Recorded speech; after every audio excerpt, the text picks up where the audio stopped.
This spring, we told the story of two churches who were working together to address medical debt. And this became part of our annual conference offering with a debt campaign this year. We also wanted to delve deeper into the story because there's something at the heart of it that is uniquely essential to United Methodists, and that's connectionalism. So we've been ministry partners and community partners with Grace for a few years now, before this project with Undue Medical Debt. Part of it is that Drew Colby, who's Grace's pastor, and Drew and I are good friends.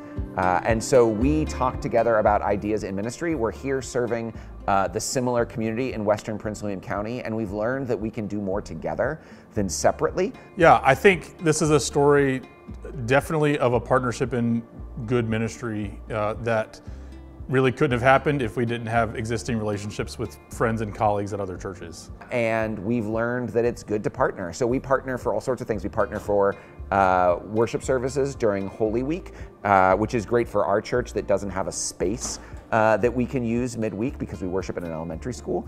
We've partnered together on a variety of projects in our community. We've partnered together when there were some tragedies in our community. It's a combination of our churches recognizing that we serve the same community and wanting to do work better in our community, and the fact that the two pastors of these two churches, or the lead pastors of these two churches, are friends and want to work together and find ways to multiply impact together.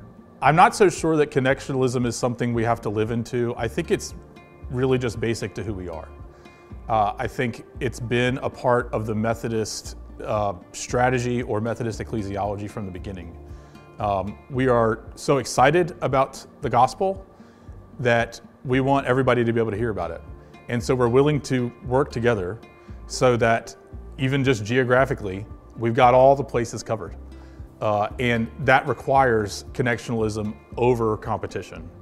Our goal as a church is not to have the church with the biggest church on the block. And we're seeking to do the same thing. We are seeking together to follow Jesus. We can do better work when we do it together. Jesus is out there in our community. The Holy Spirit is at work in our community doing good things. And so when we have the opportunity to do that better because we're working together, it's simply silly to avoid it, particularly when folks have the same goals, same dreams, same mission. We have the same mission as folks at Grace United Methodist Church. We might name it differently, but we are part of this same thing called the United Methodist Church. We are proclaiming the same good news of the same risen Lord who is at work in our community. And so it's a good thing to listen to each other, to learn from each other, because we partner together. A small idea that we had at Haymarket Church was able to multiply at a larger church like Grace, and we were able to make even more of an impact because of our relationships with each other. We know this is just one story of many, telling the story of connectionalism in our conference. So we need your help. This fall, we want to tell more stories about connectionalism, and we want to celebrate it.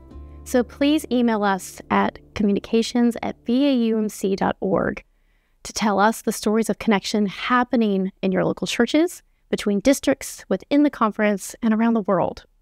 We would love to tell the story that's happening here and around our connection.